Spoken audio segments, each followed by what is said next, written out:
I do believe we are live. There we go. I hope everyone can hear us. And I do believe, sorry, I'm just waiting for this to confirm we are live. So, hello everybody. Would you two like to say hello? Hello! Hey. Here we are for our first broadcast, which is going to be so much fun, obviously. For anyone who doesn't know, we are from Team Profound Bond, and we are in charge of setting up the internet's first destiel website. Yeah, woo! Which will be released on the 21st of February, which is amazing. Which will be released on... Oh god, sorry. Did you just play that? Sorry, I just heard that on my microphone. Yeah, I'm sorry, that was my fault. That was your fault. Oh, we still have a few kinks to get out of here. So yeah, we are releasing on the 21st. So who's like super excited about this? Oh, you have no idea. Yeah. Oh, because there's some stuff we've been working on for a really long time, and we are a very determined group of people, and we're just really excited to finally get to release it to the fandom. Yeah, I'm so excited to see what the reaction will be. Like, I really hope that everyone loves it, because there's seriously a lot of love and work that's been put into this website. Yeah. And we do hope that we manage to accomplish things like eliminating the misconceptions about destiel fans, finally explaining what the word destiel actually means to us, because, you know, there's a lot of misunderstanding, especially on the part of TPTB, so we're kind of hoping to get the message across about that as well. Yeah. Just to show that, you know, it's not just porn, or it's not just fan fiction to us, and it's not something that we, like, separate from canon and we just fantasize about, but it's an actual interpretation of the events in canon. Yeah, and you know, we support them as their own characters too. I mean, a lot of people seem to think we're just sort of, you know, we're just in it for the sex, and we're just in it because they're hot guys, and we just want them together, and it's just like, well, no, not really, not really. It's great. I'm a massive Dean girl, for anyone who doesn't know, so I'm absolutely crazy for Dean. So anyone who says I don't love Dean can just, no, go away. It's not Also, fair. I would like to point out that I am like a team free will person. I love everyone. That's another thing we want to squish. We don't hate Sam. Oh god, no. And it's kind of ridiculous, that whole stereotype. It's just, I mean, it's hilarious. Like, except it's kind of really sad. Like, Sam has been one of my favorite characters on the show since I started watching it. Yeah. So I'm not going to hate him, ever. Yeah, when I first started watching, I was like, oh my god, Sam's just like this big, adorable puppy, and it's just amazing. Yeah. I mean, who could possibly hate Sam? You still don't get it, especially why people think that of, like, destiel fans, because, okay, I know I would say the biggest part of the active destiel fans on Tumblr, and I have never seen even one of them expressing any kind of hateful tendencies towards Sam. No. Like, not even once. No. And it just doesn't happen. No, it doesn't happen. I never see it, and it's just, I don't know. It's like my favourite type of Sam is shipper Sam. So actually, you know, Sam really does, yeah, he really does play into my hands. It's just he knows. My favorite type of Sam is accepting Sam, because, like, being a bisexual and not being out to my family, I would be really happy if I had someone in my family that I could trust with that. But I don't feel like that. I do have a big brother, and I do think he would get it, but he lives really far away, and we don't really talk much. So thinking about Dean coming out to Sam is really touchy for me, and the subject of Sam being accepting about it. Even though it kind of still concentrates on Dean, Sam is really important to me, like, from that standpoint, as an example of a good character that would be, you know, supportive about these things. Like, it's really important. Just quickly, because I'm watching the live chat at the minute, I don't know if you two are, people just want us to quickly introduce ourselves so they can put voices to the names. Just so everyone knows, the English one sitting in the corner here, I'm Mapal. It is Maple, it isn't Mapal, it's like the syrup, like the tree, you know, like that. So, yes, hi guys. Yeah. The one with the weird accent, which is actually Russian, but most people can't tell, is Silven or Nadia. You know me from Tumblr as Sylvan Horror. and the American one sitting and being awkward and a male is Shannon. You guys on Tumblr know me as Geek Dean. Oh no, my name isn't actually Maple. I'm sorry. No, my name's Sam, but yes, and maple syrup. Yeah, my name's Sam, but sort of it's, I think Silven there also uses another alias online because we're more comfortable with that sometimes. So Yeah. yeah. I'm comfortable with either, but Sylvan just kind of sticks because people like it. Yeah, same here. People seem to just prefer it. So yeah. God, I'm watching the live chat, and you guys are just amazing. You really are. Hi guys. Look, guys. Hey, look at him go. Yeah. Thanks for hating Chandler there. Yes, the screen is supposed to be just the logo. I'm afraid you don't get to see our pretty faces because we're not quite that brave, and yeah. So If you want to see my pretty face, you can just message me on Tumblr and we can talk about it later. If you want to see my pretty face wearing the weirdest makeup you've ever seen, I have a makeup tag. You're always welcome to go there. Anyway, just quickly on to Profound Bond and what we will be releasing on the 21st. We are hosting a lot of fan art with permission. So we've got some amazing fan art all in one place. You can search through it by certain topics and stuff. Same with fan fiction. We've also got a lot of meta on there. What we're doing, we're having another lovely LGBT section for how it's changed our lives in that aspect and how it's helped us generally, because Destiel helps a lot of people through their lives.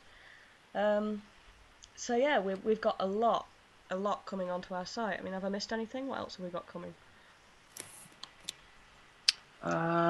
There's a lot. There's blogs. There's Destiel Progression. There's Destiel Starter Kit. What else do we have? We already have the forum released.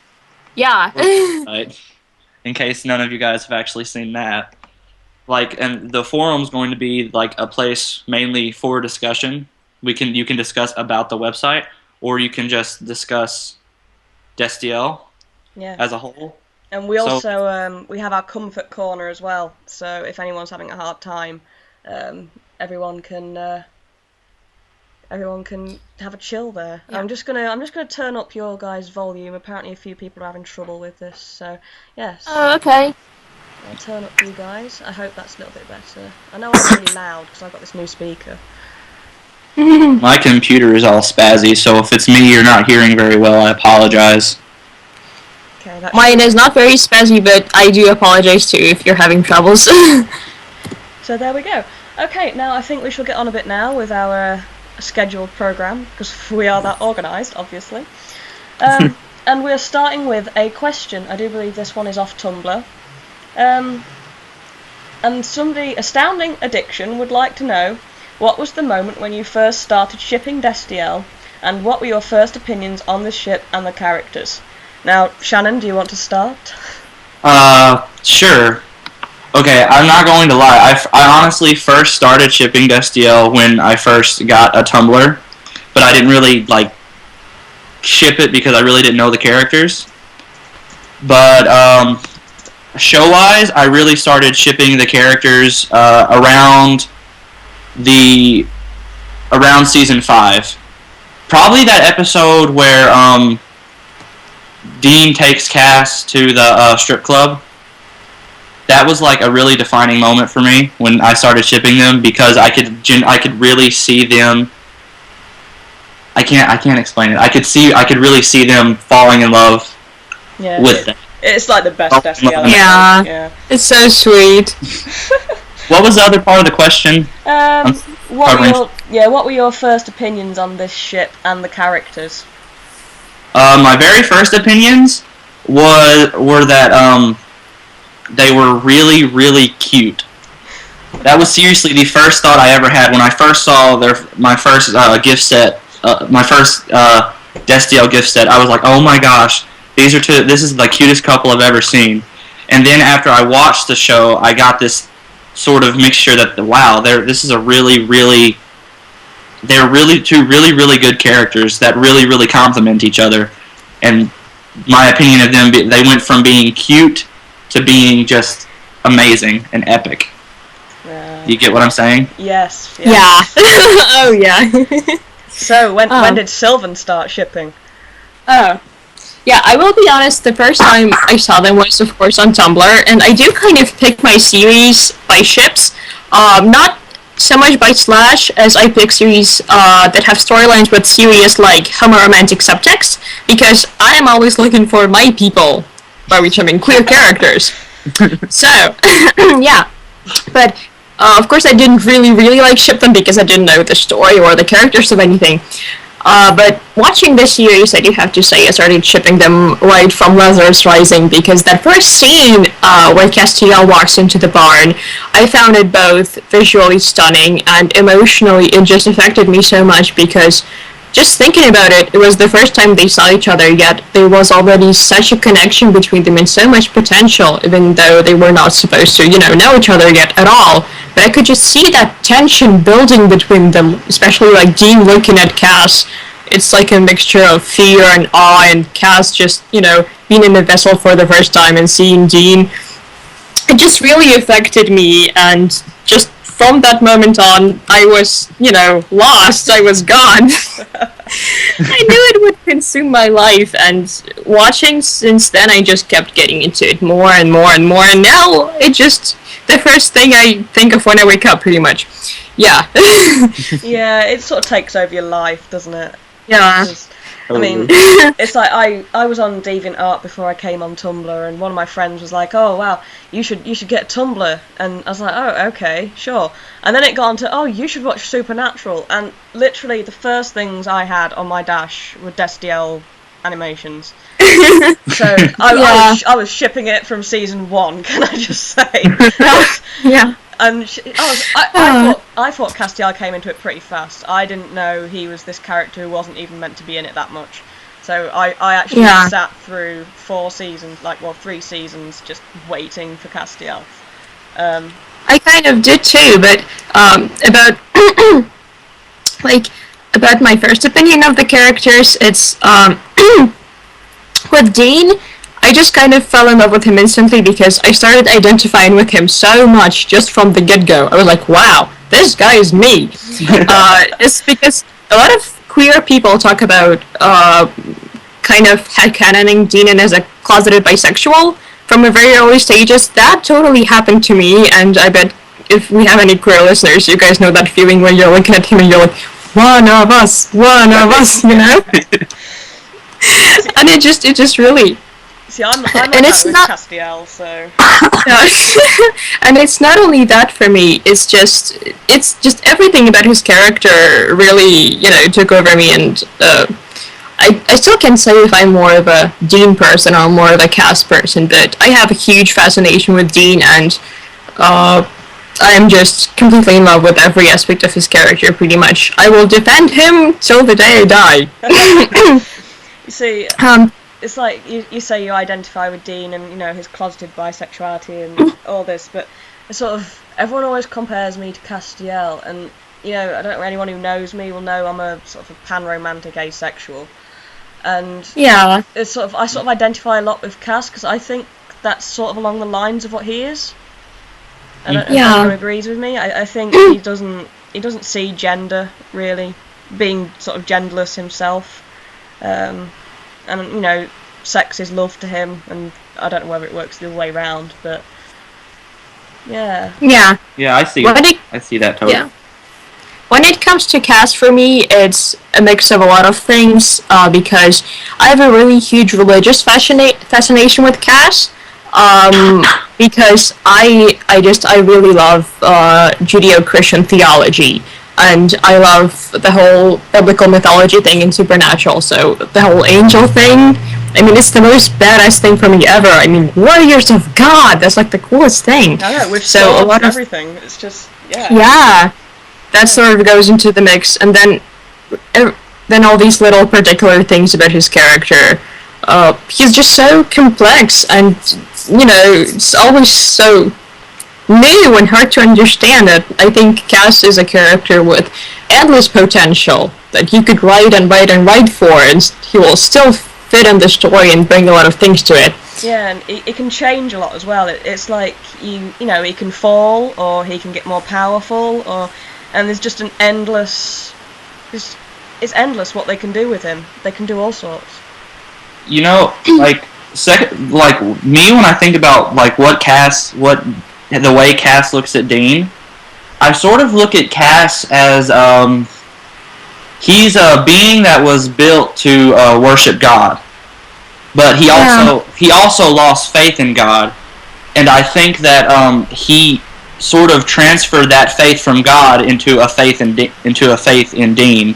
Oh God, yes, I think about that so much. And I feel like everything that he's done, he really has done for Dean. He's done it for Sam too, because Sam is one of his best friends, but I think it always goes to what Dean will think of him. Yeah. Like, you guys know that in season, you guys saw the hurt, just broken look on his face when Dean, when they had that moment when Dean trapped Cass in the holy fire. You could see the pure just sadness in his eyes. Yeah. Because it was like he completely... Sorry. No, it's fine. Someone just popped up on the chat saying Gemma there would like to know sort of what we think about Cass falling and becoming human. I mean, just talking about his faith with Dean. And, you know, he's sort of lost his faith with God, but obviously he now has faith in Dean, so, you know, do you think he's found someone else to worship? Do you think he would fall for Dean? I kind of have an unpopular opinion here, I think, in terms of fandom, because I see a lot of people want to see a human Cass in the end, but I personally would always like to see an angel Cass, but not the same way he was an angel to begin with, but someone who sort of found a balance, you know, still keeping his powers, but not being that directly connected to heaven, and kind of, switching that whole worshipping thing to Dean more, like, just still staying himself in terms of being an angel, but being a different angel. Yeah. I see that. Like, I'm one of the ones that's all for a human Cass, but that's just because I think it would be a really cool thing that the show could explore, like Cass learning how to be human. But I can definitely see how, I definitely agree with you that it would be really cool to see him sort of balance out what he is now and away from heaven. Yeah. If that makes sense. Does that make sense? Yeah. I feel like... Yeah, it does. Yeah. Anyway, so I think we should move on a little bit, because we have quite a few questions, actually, which is, like, amazing. Thank you, everyone, for getting in touch. Yes, thank you so much. Yeah, they're all amazing. We love them all. From Twisted Sardonic, I think this was on Tumblr. Talk to us about the difference between queerbaiting and good storytelling. For instance, I'm convinced the writers are subtly laying groundwork so that when the big reveal happens, even those most willfully ignorant of LGBT and shipping issues will think, well, of course Dean and Cass belong together. So basically, tell us your thoughts on smashing through sexual barriers versus subtly eroding those barriers until someone doesn't even realise they're gone. Now, I think, Shannon, you wanted to talk about this, actually. Mm-hmm. Okay. I have a prime example of someone who is really, really terrible at recognizing anything LGBT. My own mother. Which is kind of weird, because I'm, like, the gayest thing to ever come out of Tennessee. She started watching Supernatural around the same time that I did. We both started watching it on Netflix, and I'm the only one that sort of picked up on the fact that Dean could not be entirely straight, because I kind of agree with Silven. You can kind of get that vibe from him from the very beginning. So every day I would talk to her about it, and she would just completely shut me out. But recently I talked to her about the last 2 episodes that have come on, and she's basically convinced that Dean is most likely going to come out at some point, or he's going to have some kind of moment with a male character. She doesn't want to believe that it's Cass. I don't know why. But it's just, I really think that just because of my mother's reaction, that they really are laying on groundwork, that this isn't just queer baiting. Because let me tell you something, my mom, she would never have noticed this if if she didn't see it as somehow blatantly stated. Shannon, someone asked, what did she think about the Aaron gay thing scene? Has she seen that yet? Yes, she has. In fact, I warned her about it, and I told her that if you want to keep thinking Dean is straight, don't watch this episode. Yeah. It was a joke. It was a joke, just in case anyone's like, she laughed at me and everything. We were joking around about it. And she watched it, and then the next morning she was driving me to school, and she was like, okay, I'll admit, that was... She felt really awkward watching the entire scene because she's really awkward with LGBT things in general. So she had a mixed reaction to it. Yeah. I guess you could say. I mean, I can't. Yeah. Just It's hard to. sort of related. Is she a Christian? Because I know I've seen a lot of it saying a lot of reasons why people sort of can tolerate Wincest more than destiel is because destiel obviously contains the angel, which, you know, sort of gay. Oh my god, that is such a lie. Yeah, but I've seen that around, and I don't know whether that does make people really uncomfortable. I mean, Hold on a second, guys. Someone's knocking at my door. Yeah. Question here. I read all the winking. All of it. all of it.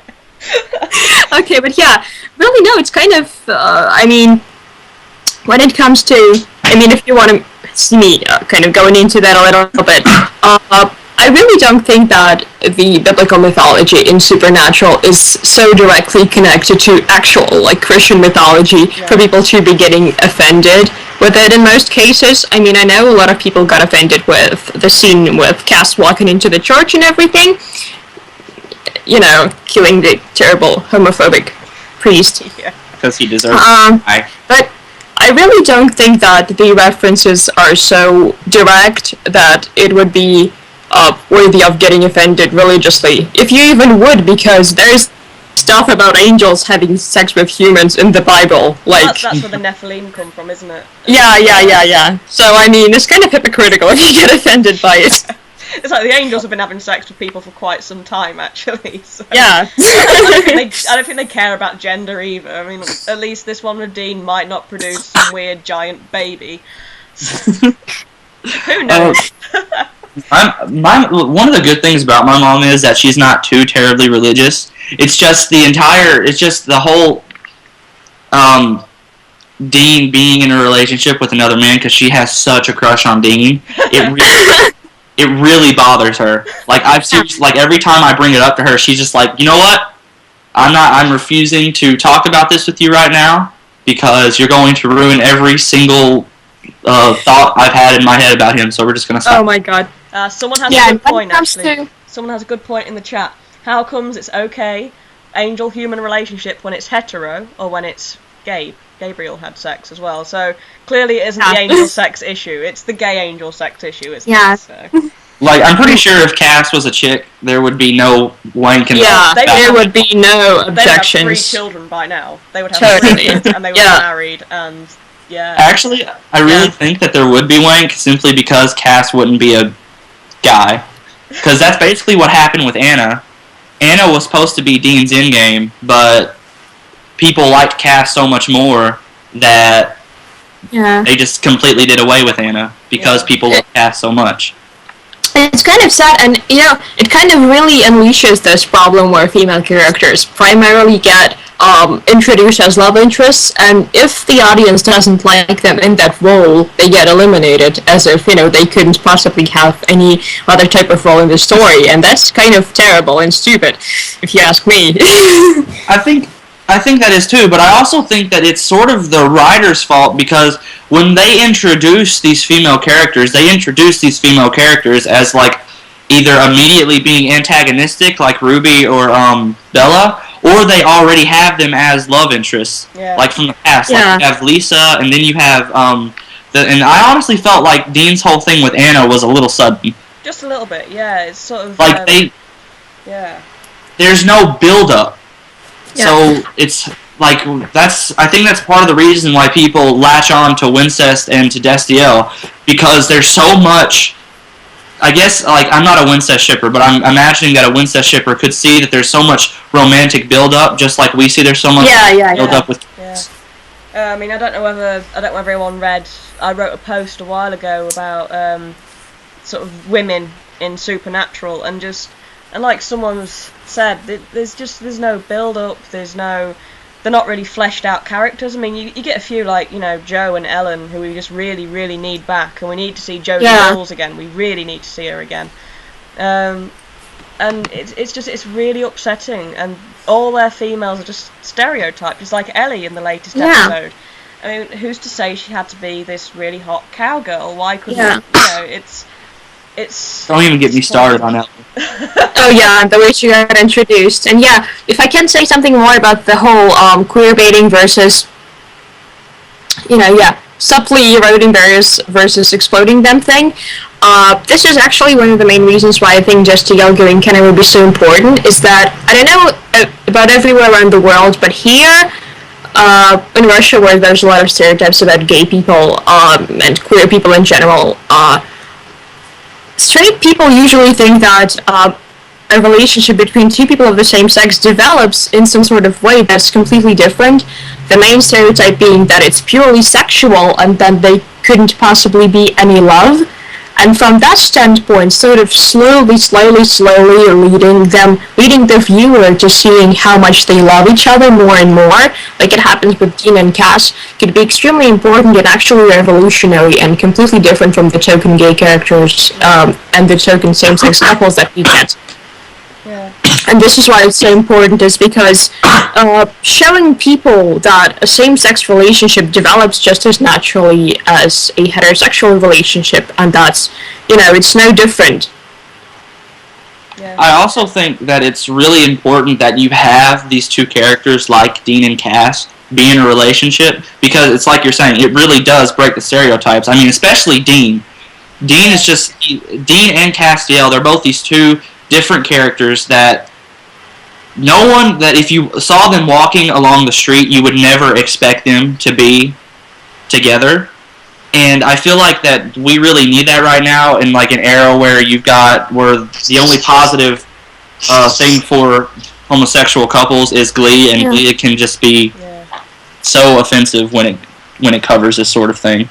I mean, I just love Dean as the non-stereotypical bisexual man, and I was talking about this in the car earlier actually, because I was driving up here, and it's like, just because Dean might prefer men and women doesn't make him any less manly, and there's a lot of people seem to think that because he might like men, that makes him less manly, and it's like, no, he can still slit your throat in 5 seconds. It doesn't make him any less manly. So that's why we call him bisexual Banff. Yeah. So I don't understand this horrible stereotype that, bisexual men or gay men aren't as manly. I mean, I don't understand it. It's like saying lesbians are all butch, and it's... Oh yeah, it really comes from misogyny in society, because, it's like putting a man in a position where he is basically in a woman's role in a relationship automatically makes people equate that with weakness, with being submissive, with being unable to take care of himself. It all comes from misogyny, really. Because clearly if you're feminine, you can't look after yourself. Yeah. Clearly. It's like, I can't stand it, because I live in a really homophobic part of the United States, and it's really weird to see people saying that automatically, if you're gay, you can't be manly. And then I'm friends with some of these people who believe that. Like, I'm not out yet at my school, and I'm thinking, wow, I wonder how rocked their world would be if I managed to tell them. Sort of like how I imagine homophobic viewers of Supernatural, how rocked their world would be if they saw Dean come out as bisexual and be in a relationship with another man, and just sort of see him still being the badass that he is. Yeah, and I mean, no matter how slowly they build up to it, I still feel that there's going to be a certain demographic of viewers to whom it's going to be like a shock, like, didn't see that. It's going to be like an earthquake. I mean, I think Yeah. along with the synchronized scream from the Destiel shippers that will be heard all across the world. There's just going to be... I said the haters are going to be jumping off the cliffs like lemmings. That was my thing. I think we will actually put Tumblr down for quite some time if Destiel happens, just for the record. Oh, Yeah. We'll freak out. Yeah. Well, I mean, as if we've never broken the internet before. Yeah. We've done it many times. I mean, you know. Yeah. We launched the census, and within 10 minutes, the fans crashed it. Yeah, we broke the hosting. Oh, that was so awesome. Yeah, we broke the hosting. Yeah, the hosting apologizing to everyone on Twitter. That was so awesome. It's just like, sorry. Sorry, it's on our end. We broke, and it's just like, no, we broke your site. We're so terrible. Yeah, we broke your hosting. Welcome to the world of Destiel. So, yes, we will break the internet, Becca. We will break the internet. Sorry, I'm still watching the live chat. It's amazing. Hi, guys. So anyway, moving on. We're still a bit onto the people who dislike Destiel. We had another anon on Tumblr saying, users I've encountered who dislike Destiel have stated they have issues with the fact that Dean and Cass have never actually sat down and discussed how they, especially Dean, felt after Castiel's betrayal at the end of Season 6. Although Dean has clearly forgiven Cass, would you like to see a heart-to-heart talk, and how should it go? So, Silven, would you like to see a heart-to-heart here? Oh, absolutely. Firstly, I really don't understand that as a reason to dislike Destiel, because I definitely think that should happen, and the reason why it hasn't happened yet is that, Dean and Cass aren't in a relationship yet, so you can't really dislike their relationship for not having done it yet when they haven't really set up their relationship. And so yeah, I do definitely feel that protesting all this stuff and in between them and talking about it would definitely be a great part of developing their relationship to the stage where they would be ready to enter a romantic relationship. And I do think that it should be addressed, and that it should be more like a conscious decision a little bit in this series than kind of falling into it. At least I do hope that they show some kind of moment when it kind of happens. But I do also think that there are things in Dean and Cass's relationship that also happen on the non-verbal level, that they both can sense and perceive on both sides, because a lot of things get unsaid. It's just kind of it's kind of the dynamic of the relationship. I mean, there are so many scenes where they say nothing, but there's so much emotion between them. I do not think that it's a good way to solve every kind of relationship problem. In real life, it's actually a really bad way of solving relationship problems, but I do think that that kind of non-verbal communication also has a place in their relationship. But I do believe that we need verbal communication, and we've seen some really good moments with that in Season 8. Actually, nothing drops my jaw to the floor like Dean Winchester actually discussing this stuff with Cass, Oh, I know. It's just, when he flipped that laptop down, and I was on the edge of my seat, just like, oh my god, something is actually happening. Dean is actually manning up here. When Dean did that, like, seriously, mine and my cousin's mouth, because I don't watch it with my mom anymore, I watch it with my cousin, because she sips this deal too, so we can kind of fangirl over that. But both of our mouths just dropped, because we were so surprised that Dean was actually sitting there, and he was willing to talk with Cass, not about his feelings, but about how Castiel was feeling. That's what I think. That's part of the reason why I think Dean and Cass haven't talked about anything that happened in Season 6, was because a lot of it would be about Dean and how he feels, and Dean doesn't talk about his feelings that much. No. I think I think he and Castiel definitely need to be on a higher level emotionally, which I think will happen if Cass opens up to Dean. Yeah. I am honestly, my view on this is I'm waiting for the moment when Castiel breaks down. I'm waiting. I think it's coming. I think he is going to break down, and I think a lot of us are hoping that Dean will be there. I think it'll just be amazing. I mean, I've seen a few people, I'm still watching the chats, and, people saying that, they think a confrontation is coming more than a heart-to-heart, and, maybe they will end up yelling at each other, but I think eventually they will sort of get down to the bottom of this. Yeah. I honestly think a confrontation might be something that both of them sort of need right now. Yeah. Yeah, Yeah. I agree. Because sometimes... Yeah, sorry. Yeah, okay. Because sometimes confrontations are really good for getting rid of that sort of tension in a relationship, for anyone who's ever been, like, in a really long relationship, because their relationship does count as a really long one, even if it's not, like, straight up romantic in nature right now. It's kind of a really good way to just get everything out of your system, and I do think that they would benefit from it, and I do think that Cass needs to learn to do that.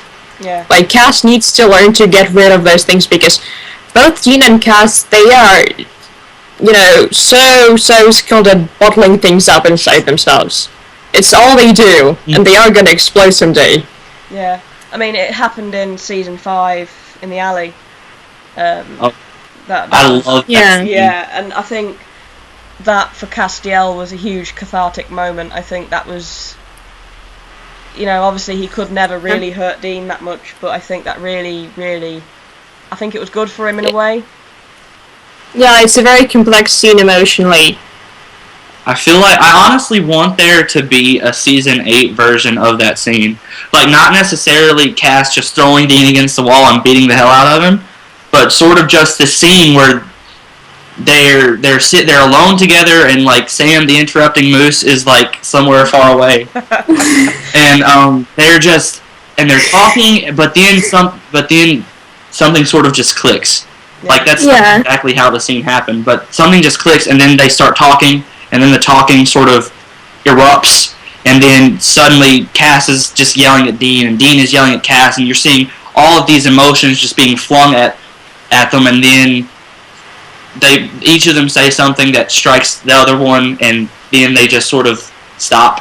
Yeah. And they stare at each other, and stare at each other, and stare at and then, like a lot of people are saying, and then they might kiss, and then the world will end. And yeah, if I ever see these two kiss in canon, I'm going to send y'all a message that I died.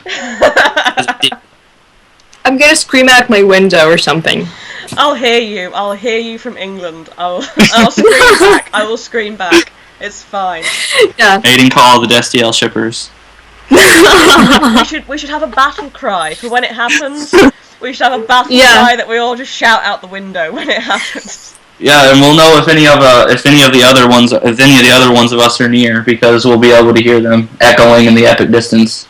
It'll be like, have you seen that video where someone screams out the window? I think. The Swedish students. Yeah. Yes. It'll be like that.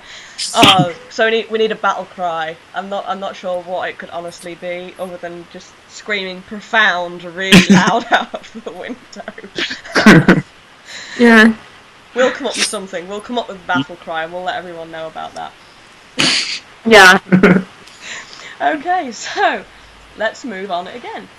Someone wants us to talk about the hug scene. Oh, the hug scene. Oh, the hug scene. Tina does. Hi, Tina. I saw your message. Yeah, the hug scene. Oh, can I start on this one? Because, Yeah, David. Sure, Sam, go ahead. I was meant... I don't know if anyone's seen my screaming mets on Tumblr, but someone dropped in the hug scene, and I need to scream about this at some point, because it's just so full of everything. I think I did scream about it. It's just, you've got them sort of framed with the river. The river's going behind them, and it's just, the river's such a sign of purity, if you know what I mean. And they're all like, oh, purgatory was pure and all this.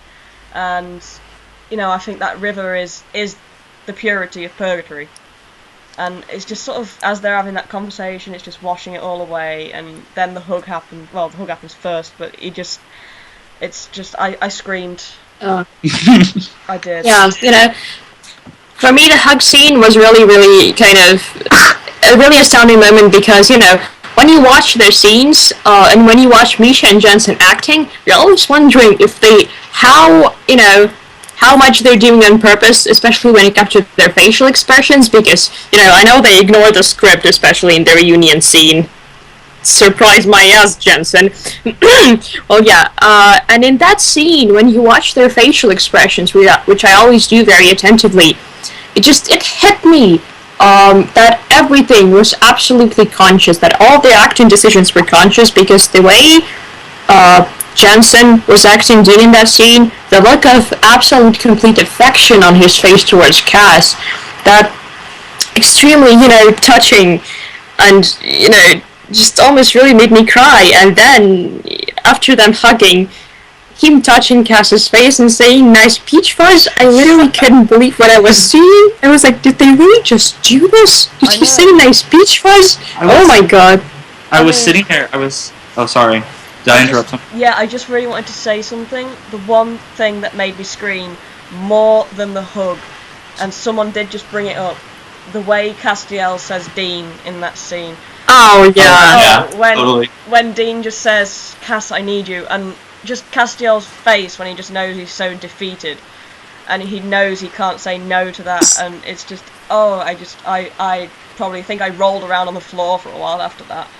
Like that, the way he said Dean, it just really, for some reason, it really depressed me, because the way I took it was because, well, afterwards, after I got a chance to actually really think about the scene, and I think I saw some meta about it on Tumblr, I'm not sure, but it felt like Cass thought that he was hearing, Dean praying to him, Yeah. and he had this really sort of pained, tone in his voice when he said Dean's name. To me, I picture him sort of saying that every time he heard Dean pray to him. He says Dean's name, and to him it's sort of like an apology that he can't be there, but he's doing it for Dean's own good. Yeah, oh god. I mean, that suggests that every time Dean's been praying, maybe Castiel was talking back and sort of holding a bit of a conversation with him, and that's just so heartbreaking. I can see people sobbing. Sobbing in the live chat now. But my heart. Yeah. I'm starting to sob right now. Oh Jesus. it's just the fact that he maybe just curled up somewhere and he just maybe takes a break out of running from the Leviathan, just to listen to Dean and maybe just pretend he's having a conversation. And I'm just going to keep going, because you guys are you're panicking, aren't you? You're crying. It's fine. Yeah. I'm just It's a great scene. It's a great scene. One of the top in the show, in my opinion. I'm being told to shut up. Okay, I'll stop now. I'll stop. Stop it. It's like yelling at you. I know. Everyone's so angry at me. Okay, I'll move on now to an anon. Yeah, we have some really great questions there. Yeah. So. I think it was Isabella who tweeted another question. Yes. And she really hopes that we'll see it. So. Yes, I think I found it. Is it the one that's asking us about the possible backlash from non-shipping Wincest part of the fandom? Oh dear, how do you even address that? Yeah, can I? Because, Yeah, go ahead. I'm kind of a little bit of a diplomat of the group. Like, if you read my meta, I'm always trying to, be respectful to everyone, and in terms of that, I don't think there's a single major kind of quadrant that wouldn't have backlash from one or another part of fandom. And I do think that TPTB are aware of that, because no matter what you do, you can't please everyone. And I don't mean to say that, it's okay to say to, prioritize our interests or, anything like that, but, I do believe that if they do make this decision, I don't think it's, to somehow alienate or offend that part of fandom. And also, I do think that when it comes to stuff like destiel going canon, there will always be, a part of the audience towards it's mainly, for who it's mainly being done by, which I mean queer people, who are going to be happy regardless of which queer couple goes canon, if that makes sense, Yeah. Personally for me, standing for bisexual Dean is not exactly the same as standing for destiel, and I would still be happy to see any kind of move into that direction. So, if it was me shipping another pairing, and having, another one become canon, as long as it's still a same-sex couple, I would still be kind of happy, because it's a big step for LGBT representation. So I do think that in the main things, when it comes to these things, it should be good for everyone. Yeah. Mhm. Yeah. Like, I think people need to be more positive, don't they? Really. Mhm. Yeah. I feel like for me it'd be like a giant. For me it'd be like a giant deal. Like like even if it wasn't Cass and Dean managed to get into a same-sex relationship, I mean I'd be kind of disappointed that it wasn't Cass, but like the activist in me would get so excited because Dean is just because it would be Dean accepting himself and it'd be in a sort of way where the show's not completely wrapping itself around the fact that Dean would be a queer character. It's the show just handling it like it would handle any other storyline in the show. Yeah. No, I think when it comes to the Backlash, I think people really need to start taking the view that if Destiel did happen, then it's such a major step in TV history. It's like it's the reason I started watching, to be honest. I didn't actually start watching because I was like, oh wow, two cute guys. I started watching because even from the GIFs on Tumblr, I could tell they were heading in an amazing direction. I could tell that if this did happen, then I wanted to be there to see it. And even if, again with the same thing, even if I saw Dean get with another guy on screen, there would still be absolutely no backlash from me and a positive reaction, because I actually do think it would be great for Dean to sort of come to terms with his bisexuality, and I personally think it would be good if they just showed Dean's attraction to a guy in a way that everyone would see, so that people, because there will always be people who would be unwilling to admit that Dean is queer. They would always go, oh, it's just because, Cass doesn't have a gender, oh, it's because he's Cass-sexual and Cass is his only exception, which is, it's beautiful when it comes to sort of, the poetry of their relationship, but in terms of proving kind of to the viewers that Dean is queer, there should be more than this. I would absolutely love if they kind of gave him a real journey of self-exploration or self-acceptance in that sense. Yeah. Gemma Dunn also pointed out something. It would be a giant step because there really aren't that many bisexual characters on TV right now. Yeah, and someone else also, they pointed out, that there's no same-sex couples that are sort of created organically. Sorry, someone just said that a minute ago, so, yeah. I feel like it'd be... I would honestly, if Dean came out as a bisexual, I would love to see blatant looks of him showing his attraction towards a woman and a man. Maybe not in the same episode, but maybe one episode, sort of like what they did with season 8. You kind of see that he's attracted to Ellie, but the episode right before that, you saw that he also sort of had this thing going on with what was his name? I'm totally blanking out on his name. Which one? Aaron. Yeah. And you saw that he had that moment, that little moment of attraction. I don't care what you're saying. You cannot say that Dean didn't get all teenage girl giddy. He fell over a table. He did fall over. I fell over the table whenever a dude was me, and that was because oh my god, someone's hitting on me. What is happening? What is my life? Quick, just fall That's over. sort of how I picture Dean going in through his mind right now. Not right now, at that moment.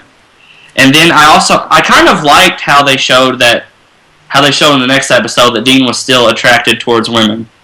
To women. Yeah, because I feel like one of the reasons why people are so kind of unwilling to notice subtext and why so many people miss it is because people have this vision that it's either gay or straight. Yeah. So as long as Dean is portrayed as being attracted to women, they're subconsciously brushing off every evidence of Dean being attracted to men also, because there's the general mentality that both are impossible because bisexuality is so underrepresented. So I do think it's a really important step in that sense to show that yes, oh my god, you can be attracted to both.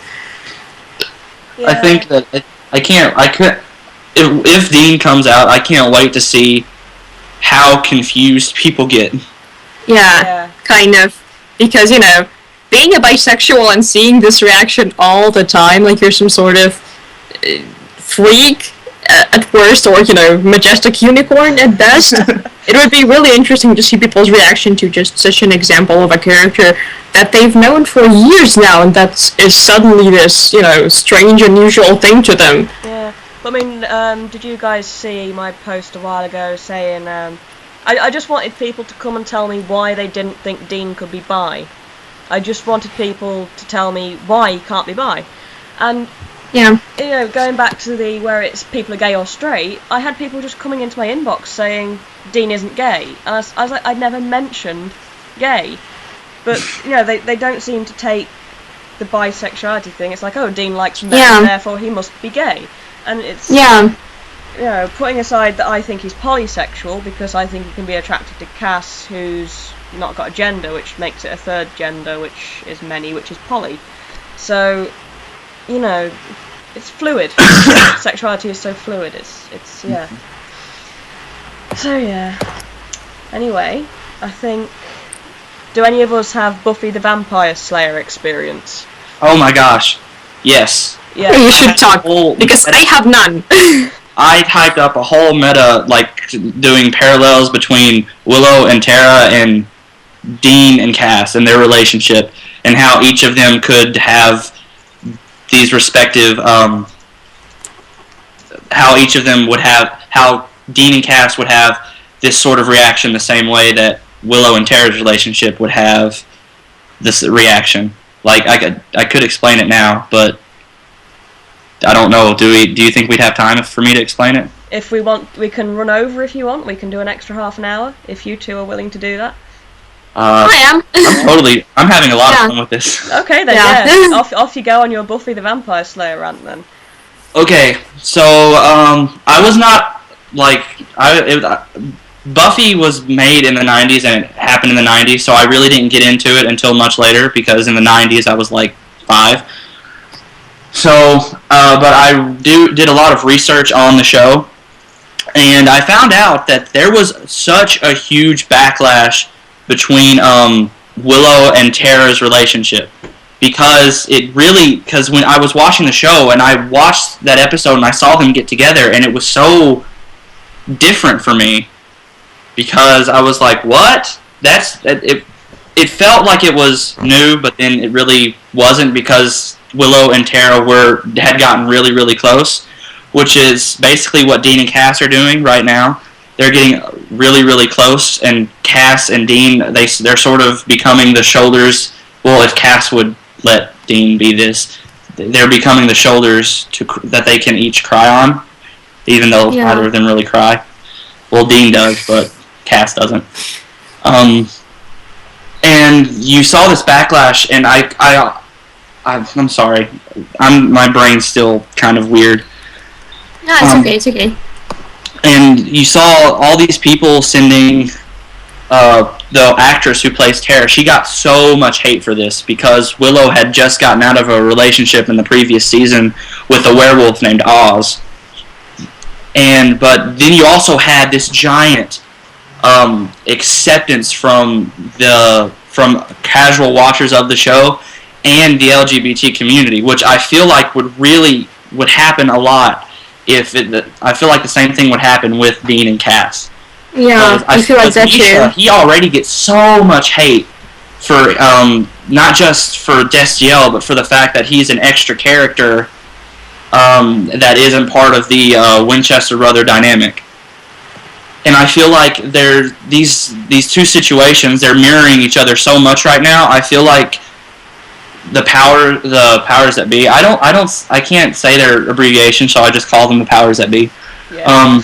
I feel like if the powers that be could just look at the past and look at this reaction that this show got, because by the time I'm not going to spoil it for anyone who hasn't watched the episode, just in case any of you guys want to pick up for it, but something really bad happens to Tara, and it happened 2 seasons or 3 seasons afterwards. She ended up becoming such a loved character that there was 10 times more backlash for what happened to her than for what happened than for her being with Willow, which I also feel like will happen if Dean and Cass start going into that relationship. I honestly think people will start to love Cass a lot more because they'll see that Cass is really something good for Dean, like everyone saw that Tara was something really good for Willow. Yeah. Sorry if I jumbled a lot. No. It was very interesting to me as someone who hasn't seen it. It was definitely very interesting to listen to. Yes. Just quickly, we've had quite a few people asking us about Misha's tweet. About the poll. Which one? The poll. Oh. What do you think of Misha's earlier tweet about voting in a poll supporting Dean and Cass? Pandering to us or just plain awesome? And that's from Legal Assassin. I think it's awesome. I think it's awesome too. I often really do think that Misha's being awesome more than anything. But I mean, of course, he's pandering to us a little. But I do think that out of the whole cast, Misha is the one that is closest to fans in that sense, and the one who is, kind of on our side, so to speak. Yeah. It's not like it's not like they're all not on our side. I do think they are, but with Misha, it's just kind of, he's so close to fans, and I do think he just takes enjoyment in being awesome to us. I mean, all the things he does, just with everything, with Gishwas, and with his Twitter, with everything. I really do think that he enjoys just being awesome for the fandom. Yeah. Yeah, I think I think it was awesome. I really don't think he obviously pandered to us a little bit because that's something that all actors will do, but he's not doing it just to look at our reactions or just to make us just be happy. He's doing it because I honestly think that he supports us just as much as we support him. Yeah. Yeah. I think he's... I mean, for the love of... He has to support it. I mean, for the love of God, we wear kale skirts for him. Like... cheese dresses. I mean, and it's just. I mean, and now we just have no idea if it's Cockles or Destiel anymore. Both is good. Both is good. Both is good. Yeah. Both is good. Yeah. It's just. I think he full well knows what's happening, and that's why I've seen a lot of people saying they wish Misha was watching this, and who knows, maybe he actually is. I could totally see him just trolling inside the comment, like maybe he could be one of the people, like, are any of you Misha? If you guys were Misha, you would tell us, right? Yeah, would you guys I'm looking at you, Hayden. Hayden, are you Misha? Becca, are you Misha? What about you, Alexis? You could be, what if they're all Misha? What if they're all just Misha, and he's typing so fast because he's just Misha? Yeah. Okay. Oh, hello, Coco Cotton. Are you Misha? Ooh, Coco Cotton. I know her. I email her. Hi, Coco. Oh dear. Hey. You guys are great, but someone is Misha. Hello, Misha. So. Oh, gee, can I have an autograph? Oh dear. I'll set something off now. So yeah, I love his support. I really do, and a lot of people think he's trolling, but I think if it did go canon, I really do think he would be fully behind that from an LGBT. Yeah. I mean, for the love of God, a man who didn't marry the woman he loves for 10 years because gay marriage was illegal, do you really think he wouldn't be supportive of this stuff? I mean, Misha is, out of the whole cast, the most obviously pro-LGBT. Yeah. It's a given. Yeah, I mean, like, I got really excited when, okay, I'm not gonna bring never mind, I'm not gonna bring in politics to this. That would not be a good thing right now. No, let's stay away from the politics right now. Yeah. Yes. But yeah, I definitely agree that out of most casts on TV shows, that Supernatural is really, really pro-LGBT. And it makes me happy. Yeah, I mean, compared to a lot of shows, I mean, you've got characters like Charlie, and it's great. I was going to say something, and I've totally forgotten what it was. I hate when that happens. I know, it could have been a cure for cancer. Oh dear. Anyway, we have some more questions. I think we should try. We have a lot of questions, actually. Yeah. Yeah. So read them, Maple. Yeah, read them. Okay. We'll touch on this one a bit. I think. from an Anon on Tumblr. Many people seem to object to the canonization of Dean and Castiel as a romantic couple because they believe this will reduce or obscure the characters as individuals. How would you address this concern? So, who wants to tackle this one? Here. Oh, I do. I mean, Shannon can do it. No, you can go first, Levin. Okay, yeah. I actually think that canonization of destiel would actually make them go in the opposite direction because, as I've already said, comparing them to your standard token gay couples, which consists of, characters that are not all that fleshed out and they're all about being gay or bi or, whatever they are.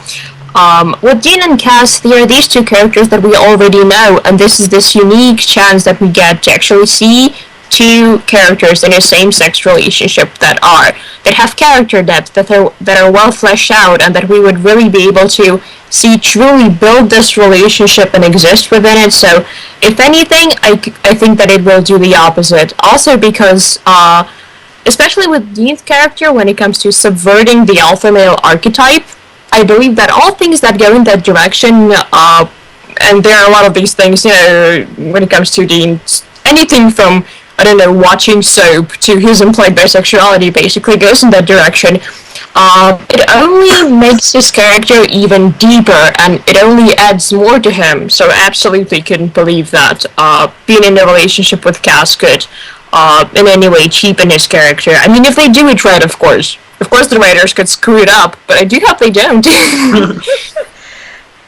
So, yeah.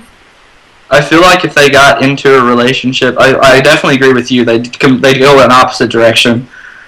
And, I feel like this would be sort of a really nice dynamic between Dean and Cass that no one ever really thought that we would get to see, and that it would really, to me, it would really test out Misha and Jensen as actors and it would really put their chemistry into something totally new, something that they could use. And I feel like their characters would become so much bigger than they actually are simply because they got into this relationship. Even if the relationship didn't last, it would bring something completely new and something fresh that you haven't seen on TV before, and it would just be a sort of a treat for everyone to see. Yeah. Yeah. I mean, I've said this a few times. I know I've screamed a lot on my blog lately about what the writers and so do, but I think if there's any team for a TV show that can pull off making a relationship happen and also keeping the characters central and sort of having the relationship in the background as, something very nice that is happening, that has its ups and downs and is a real relationship, but also, keeping the characters as their own, keeping Dean as he is, and, having their individual storylines too. I think if there's any team that can do that, it is the writers for Supernatural. Yeah, because, the thing about Dean and Cass's relationship is that it's so natural and it's so organic between them, and that if it develops into the explicitly romantic kind of zone, it will be just as natural and organic, and it really is unique in that sense, as of now, Yeah, and, it's just, I don't know, I think they can really do it. I really do. I do too. I also do think they can do it. If they've managed to build this relationship between them so far, even if I do believe that there's kind of an element, not of coincidence, but they didn't expect it. I'm pretty sure they didn't expect it, and that there was a moment where they just looked at that relationship and went, oh my god, we've created a monster, because, the relationship between them is so strong that it that dynamic is so powerful. There's really not much else you can do with it that would, make sense in the narrative, No. I mean, I think they've sort of been handed a golden nugget, really, haven't they? And I really hope they do something with it, because it's just a plate of gold, really. They've just been handed it, and they need it's such an opportunity, especially considering the fact that, Cass really wasn't supposed to be there for that long, but it all somehow developed into this. I really do hope they use the chance. I really feel like they need to take advantage of the talent that they've been given when it comes to Jensen and Misha and even Jared. Yeah. Like, because everyone's saying, oh, Jensen couldn't act like this, or Misha wouldn't be able to act that out very well. I'm thinking, oh, come on, guys. When people say Misha wouldn't be able to act that out, I just laugh. I can't connect it in my mind, because honestly, I feel like there's so much talent between these two. I mean, really, if you even watch the gag reels, Misha and Jensen have this natural chemistry, just like Jared and Jensen do. Yeah. And I feel like they really need to take advantage of that, and the fact that Misha, and I'm pretty sure Misha and Jensen would be completely gung-ho with this as long as they were able to do it in a realistic way. I think they need to take advantage of that now. Although, you brought up the gag reels, and a lot of people have said that just imagine the gag reel if they make it canon. Oh my gosh. Just like Jensen and me, like if they do a kiss scene, I can just picture like Jensen getting close to doing it, and then Misha saying something completely stupid just to troll him, and then Jensen just not being able to do it for the rest of the day just because he can't take Misha seriously anymore. Or they would get really close, and then Jared would come on with his broomstick or something. And all I can think of is still interrupting Moose just as they about to kiss, and then run away. All I can think of is like just as they're about to do it, Jensen is doing the eyebrow thing. We're just making his favorite faces, and Misha just laughing hysterically. Like, yeah. Poor Misha, I feel so sorry for him. I do think it would be epic. Yeah. Anyway, I do have, bringing it on. We just talked about, them as their individual characters, even if it did go canon. And there's quite a lot on mytharcs that I think we can talk about here, because obviously, bringing in as well, someone asked us about how we feel about Dean not having, the trials. The trials. Yeah. And obviously, anyone who's been on my blog again will know how very strongly I felt about that. If you want, I can go first with this one. Yeah, because you're the more balanced one here, I think. Okay, the thing is, I don't know how I feel about Sam getting the trials until I know what they're gonna do with Dean. Because if they're gonna have Dean standing there and being the mommy and cheering him on, then I'm gonna be pissed. But if they use this opportunity to give Dean his own development and his own storyline, and because, we don't really know what they're gonna do with Dean yet. We just know that Sam's agreed to the trials and he's all like, Dean, come with me. But, Dean could very well be getting his own development that could very well be important for him, and if that does happen, I will be absolutely okay and happy. And I also do not mind if, while Sam's arcs are always more myth-focused, I don't mind for Dean's arc to be more kind of human experience focused, as in for it to be kind of focused on like his self-acceptance and, working through the whole thing. I do not want Dean to get a storyline that's like completely actionless, but I do not mind Dean, working through emotional problems as an important part of his storyline, or Dean building relationships as an important part of his storyline. As long as they do it well, it's all good. I just hope that we don't get Dean kind of trailing behind Sam when it comes to these things. Well, I think Caretaker Dean is one of my least favourite things, to be honest. He's so much more than that. I really don't think they're going to do that, and I think that with the most recent episode, they sort of shown that. Ooh, Brittany's bringing up something really good. Yeah. What if Dean's arc is that what if it's going to be like sort of a season 5 parallel? I think we talked about this before we actually started. Yeah. He's going to do the trials because he's so much more connected to Hell. Yeah. I think you guys are right. I think there's going to be that Dean's definitely going to have more of the Angel arc, and he's going to get much more involved with Cass. I mean, I don't know about you guys, but I think when it got to around, I think it was around season, as soon as we started with Sam's Demon Blood storyline, I started getting the immediate feeling that Sam was tied to something darker and Dean was something else, and it's so contrasting to their characters, because Sam's the big lovable one, and he's so gentle, but he's connected to Hell. And, Dean's this terrifying hunter, and he's connected to heaven, and I think... I really like that. I like that they've done that. It's really... Yeah. It's my dream development. If they do it, if they actually have, like, Sam's arc be more connected to clothing the gates of hell, while Dean dealing with the whole angel thing, especially if Dean's arc is also connected to Cass's, but, for Cass to still have his own arc and not just, revolve around Dean or anything. It is kind of the dream, my dream for Season 8 and for Season 9, definitely. I honestly think, this is how I think that the actual arcs are going to go. I think from what we saw, like, after Sam did that spell and that glowy thing happened to his arm, I think that he's going to end up being the key to closing hell. And I think Dean is going to have to be the one that ultimately decides if they're going to close heaven. Yeah. And I think that that's going to be some of his major developments with his feelings with Cass. He's going to have to think, can he do that and lock Cass in heaven if he has to? Yeah. Like, that sounds really depressing and cryptic, because we all know that it's probably going to end up with Dean closing up the gates to heaven just to protect. Oh god, that's extremely depressing. So I think, like, this is why I hate thinking, because I always think of something depressing. I mean, I could speak another fan fiction out here, and I can make everyone cry, because, if they are going to try to close the gates of heaven, then obviously Castiel's going to have to choose which side he's on, and... Oh god, no. That would particularly kill me as a fan of Angel Cass. I mean, because it's either he's an angel anymore, he's not with Dean, and that's like torture.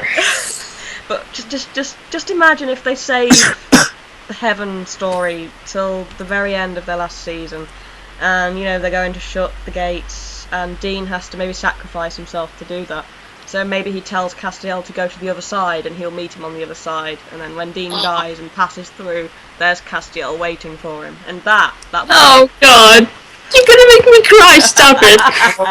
It would be even more depressing if he tells Cass to go, and then he dies, but he ends up becoming a spirit because he can't cross into heaven because heaven's closed off completely. Oh my god, what is this? Stop. I'm sorry. That's just horrible. It is horrible. Oh my god. I don't even know why I said that. I'm just a terrible person. You're banned from this broadcast forever. No one invited Satan, Okay, I'm crowning you Lucifer. Or you can just go hang out with Crowley for a while. just leave cool. Crowley can plot to torture Samandriel some more. Oh god! Stop! Satan, it's you! It is you. Hi, Lucifer, how's it hanging let's continue on before everyone hates me. Shall we move along? Okay, what's this one you just posted? I'll read that one in a minute. Just coming on to... Okay, from Alsaurus on, I think this was on Tumblr again. Yeah. This is for all three of you to discuss. Why do you guys think that the Anti-destiel folks are coming out of the woodwork with such a passion lately? I myself have been targeted by hate blogs, and I'm not even a big name in the fandom. What do you think is fueling this? Does anybody want to start on that one? Oh. I will... Yeah, sure, go Shannon. Okay, I think a lot of them are coming out and just attacking so many Destiel blogs. I think it's because we're being so much more vocal with what we want. It's not even that. We're not even being vocal, and we're not even demanding anything. We're just sort of being vocal. We're saying what we see and what we know, and I'm thinking they're afraid, so they're using that fear to attack us. Yeah. I also do think that there's becoming more and more rank because, things are clearly kind of moving in that direction, and while we're not sure how we're gonna end up, and we're not psychic, they are doing more things to kind of move the theme of Dean's bisexuality along, and they have done a lot of things this season to move Destiel along, and I do think that people can feel it. Regardless of what's going to happen in the end, I do think that it scares people who don't like the idea because, because of that, and because of the fact that, we're talking more and more and more about, bisexual Dean, and we're raising some really important topics, and it's all really good and constructive right now, because I remember when I wrote my first meta, about being a pro-canon destiel shipper, and about the connection between, LGBT and, like, LGBT people in the fandom. I remember it kind of, I don't think it was one of the first ones, but, I didn't know that many people who did the same thing as me. Now I'm, like, surrounded by them. Like, there's so many people writing made about these things right now and about bisexuality, and it's developing, and it's a really kind of strong, not a movement, but, it's a tendency, and it's a really good tendency, and I do think it scares people. Yeah. I think. But, what was I going to say? Yes. I mean, just so everyone's aware, it's not... I mean, there's a certain set of people who are hating on a variety of destiel blogs at the minute. And just for the record, I know quite a few really nice, multi-shippers, Wincest shippers, I've been speaking to a lot of them lately, and it isn't from them, it's, the honest shippers, they're fine with it. And it's the people, I think a lot of it is, some of the really extreme Sam lovers don't like the idea Dean might be taken away, and, then you've got the ones who just don't like Castiel, and people who just want it to be just the brothers, don't want this sort of the third wheel in there. And I think, yes, they are scared that it is becoming more and more apparent, and they're scared it's going to happen, and all their darkest fears are going to be realised. So I think there's definitely sort of little shock waves going through the fandom. I think people starting to feel it. I also think that like there's a lot of people who sort of fetishize the ship. Like, you guys know what I'm talking about. You've got people who are only into shipping if they can just picture it in their heads, like with the sex and like the good times. And I feel like that the people who fetishize it have a lot of sort of their own form of homophobia. I think it's considered. Does that make sense? Yeah. It absolutely makes sense, because there's a little thing that it's not directly connected that I want to talk about, but the thing is, people who enjoy the visual of gay sex can absolutely be homophobic. This is sort of connected to the gay porn industry. This is a little bit adult, but if you don't mind me saying this, if you know I won't mention anything explicit. The whole thing with gay for pay, straight actors playing in gay porn, it's a thing where they first, they have the sex, and then they have the interviews where they all say, oh no, we actually like chicks.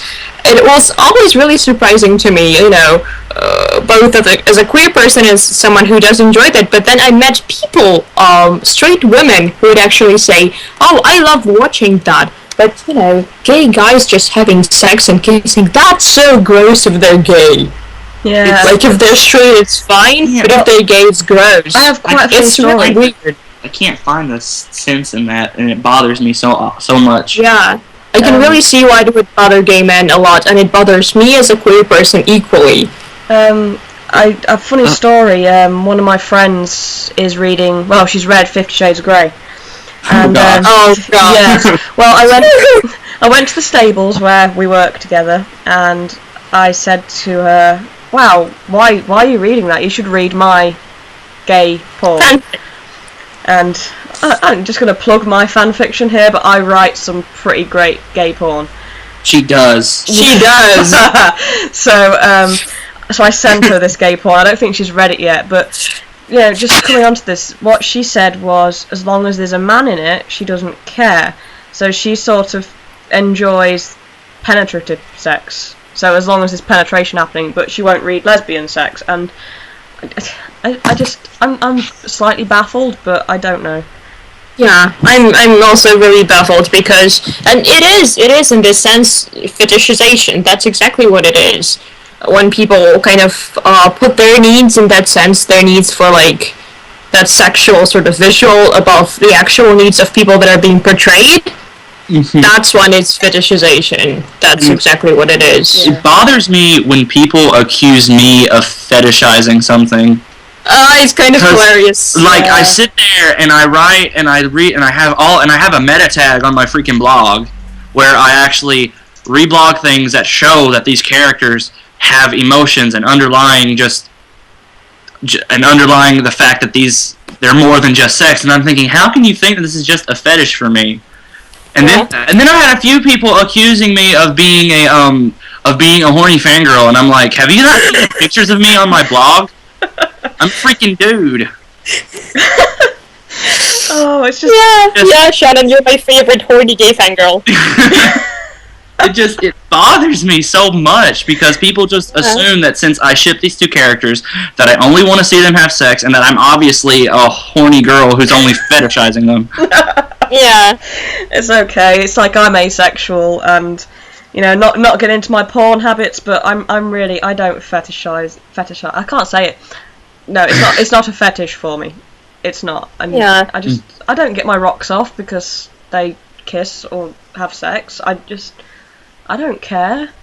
I do by all means get my rocks off. It's kind of hilarious too. Like, I've had someone come to my ask box and go, oh, you know, what you have to push this whole bisexual thing on Dean because, you know, it's so embarrassing from fandom. That actually made that verboggle and has like hundreds of notes right now. But anyway,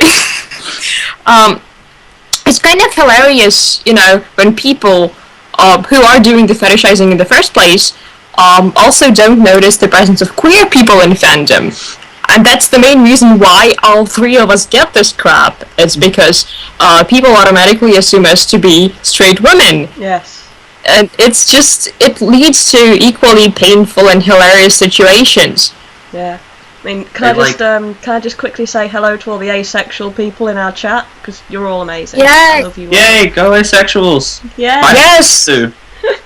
Yes, absolutely. And gay guys, if you're there. And bisexual people. You are a bit like unicorns, though, you gay guys. Honestly, whenever I find one, I just like. Speaking of people being surprised that there's actually queer people in fandom, I'm actually friends with another queer guy who's part of the fandom. I think you guys might follow his blog. I don't know. It's Sassy Gay Angel, I think. Yeah. I know, it's Mick. I know, yeah. He got messages from Anons who were just completely surprised that he was actually a guy who shipped Destiel, and that he was a guy who was shipping two other guys together. Yeah. That's kind of how me and him were friends. I was like saying, doesn't it feel weird to have people so surprised that you're a guy in the SDL fandom? Quickly, just yes. Hello to the lesbians too. I see you.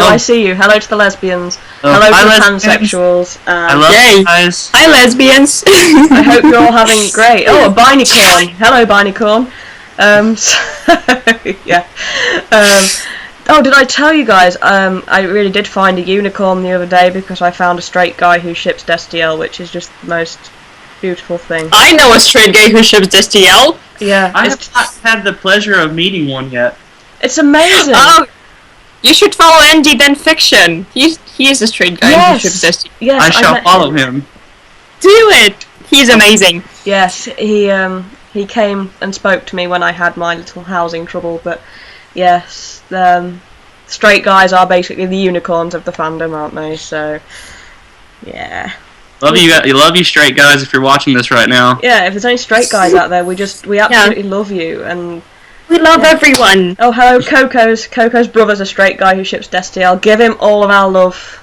I love your brother, Coco. Yeah. Give him all the He steals your attention away from me.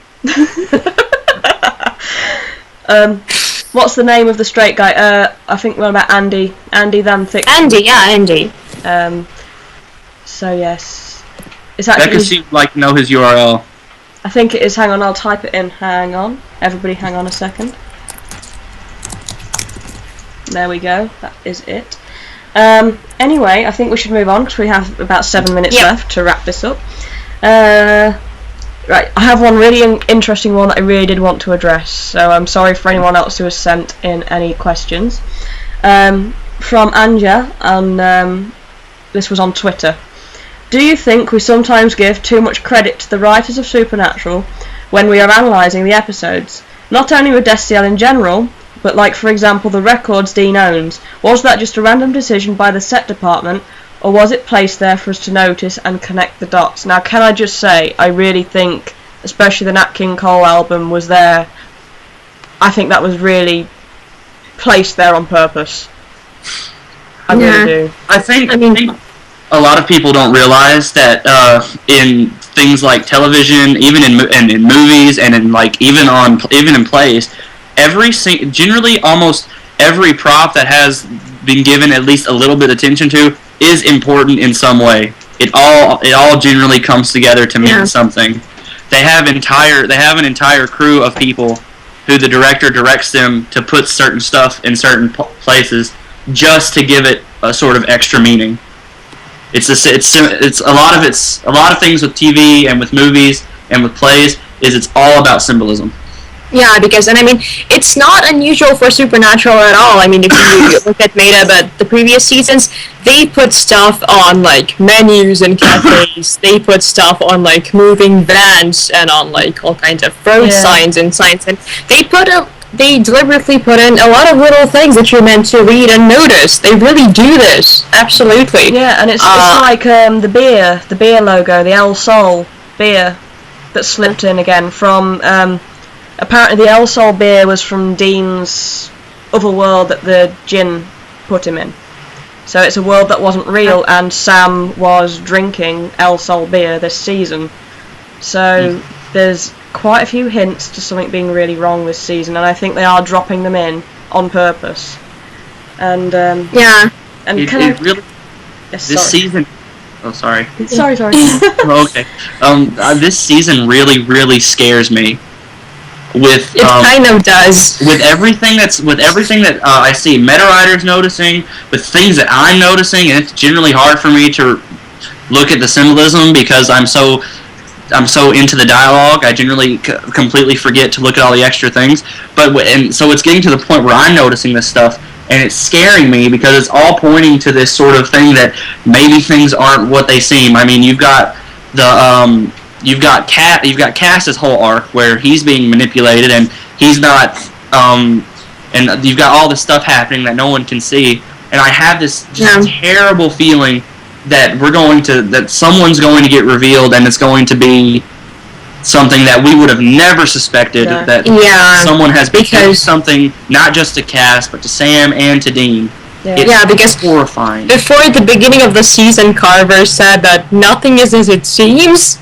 And that quote is haunting me to this day.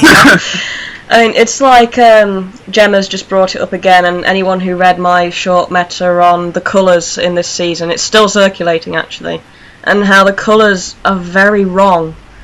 The colours have been changing gradually, but this season it's like they took off the dust filter or something, and it's very bright. For that was a really good meta. I did not even think to even include the colors, but you're really right. It does. I honestly think that because I hear a lot of people saying that the season feels off. I think that they're doing that deliberately. Like you were saying with the colors. I'm pretty sure that all of this is being done for a special reason. Yeah, and I do think I'm both terrified of this huge plot twist that may or may not happen, but I'm kind of a little bit waiting for it because, to really kind of shake things up and kind of take them into a new direction, because there are new things that's this season, but we also have our kind of like standard setting where like Sam is setting up on this big journey that's connected to hell, and then there's heaven stuff, and if they really mean to switch something up, they're gonna do it, and I do think they're gonna do it more towards the end of the season, especially now that we know that season 9 is a sure thing.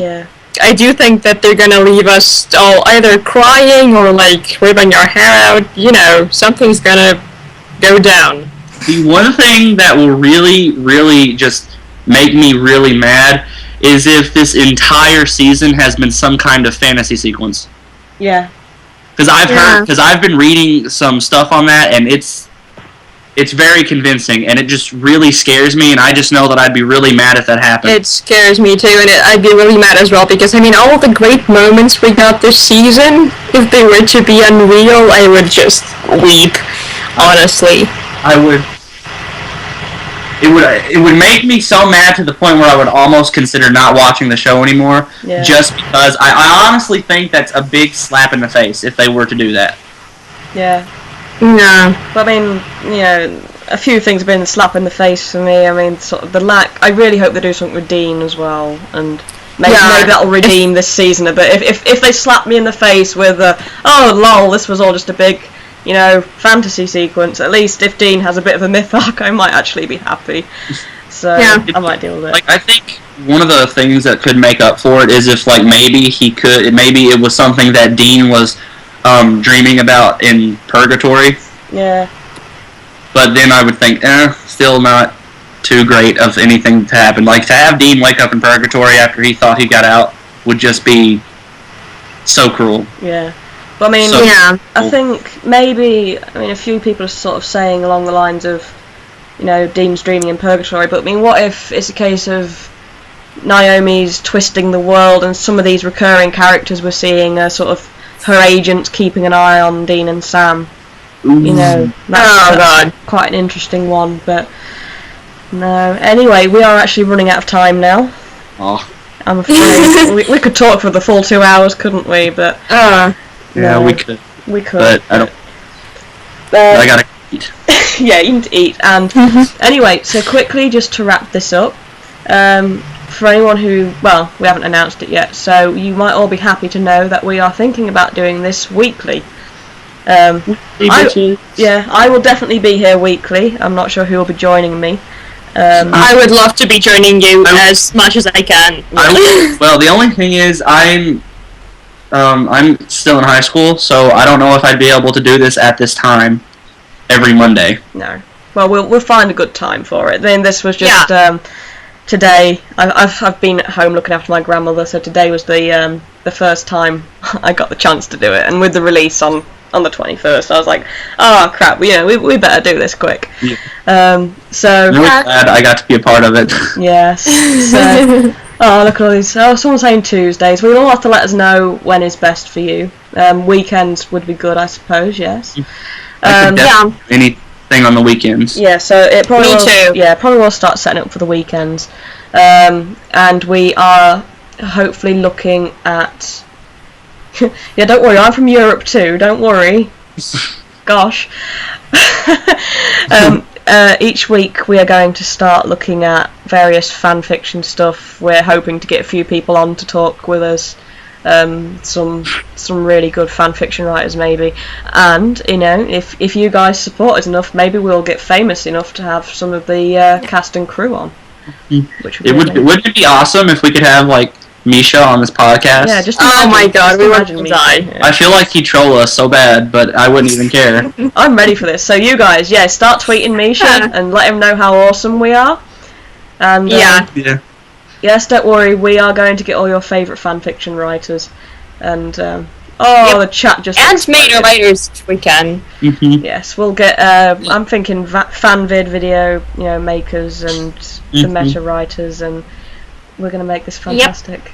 Oh, look at the chat! You are going crazy. We love Gosh, you guys, look at y'all. We love you.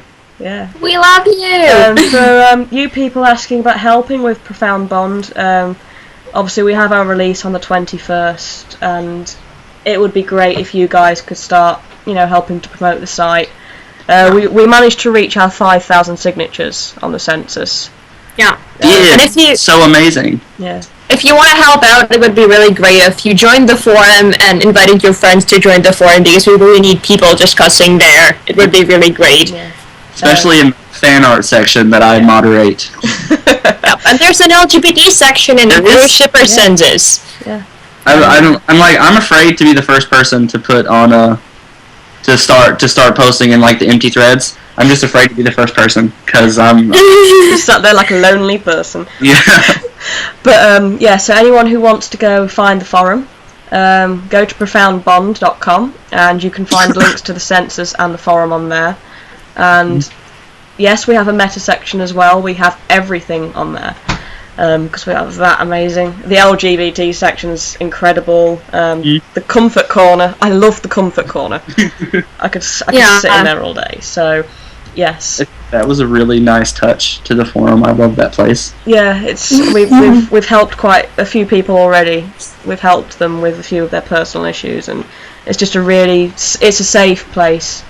Yes, you can join the forum about signing the census. The forum is for everyone. So, yes. If the forum's not working, that's not my fault, by the way. It's set up by Envision Free, but I try my best with that. So yes, I think. Do you want to add anything? Not really. Just hoping that people are gonna be joining us for more podcasts as we continue doing them, hopefully every week. It's been really, really fun with you guys. It's been really exciting to be here, and you're all so supportive. You're all just amazing. And yes, asexuals are welcome in the LGBT section. Everyone is. So anyway, to wrap this up, I think quite a few people are asking for our URLs and stuff. So just quickly to wrap this up, I have been Mapal or Mapal on Tumblr, and we have Silven there. Yeah, I'm Silven Horror. In one word, Silven Horror. I am Geek Dean. No dashes, just Geek Dean. And you change your URL like every week. I don't change it every week. I get these amazing ideas, and the inspiration just comes to me, and it happens. Sure. So yes. So thank you all for coming. I think. Our Tumblr is it Dean Cast Profound Bond. If you want to go follow us on there, I will get someone to post up all of our URLs so you can find us. Yep. And yes, so thank you all so much for coming. This will be available so you can listen to us screaming and whatever again. And yes, so please just tweet your love to Misha so maybe we can get him on here and we can have some fun with him. Yeah. That would be super great. Yeah. So yeah. So thank you all. Thank you all so much for coming. Thank you guys so much. You've been lovely. You're lovely unicorns, and I wish I could talk to you all personally. Yay! You should all come to our Tumblrs. We are very open and willing to talk to people every day. Followers ever talk to me, so if you guys want to, that would be awesome. Yeah, Shannon's feeling a bit unloved, so you should always just go talk to her. Just So yeah, thank you everyone. Thank you, and we shall be back sometime soon, I'm sure. I'm not around at the minute with internet. That's good. So it'll be when I have good internet again. I promise. And then it'll start weekly. So, right. Goodbye, everyone, and bye, everyone. Bye, everyone. I love you too, Coco. Bye. I love everyone. I love everyone, but she said, "Please, I love you," so I felt really bad. You got a fan there. That's not the Shannon fan club. Anyway, right, I'm stopping. I'm just going to stop this before you guys get too carried away. So thank you all for watching, and goodbye. Thank you so much. Bye. Thank you. Bye.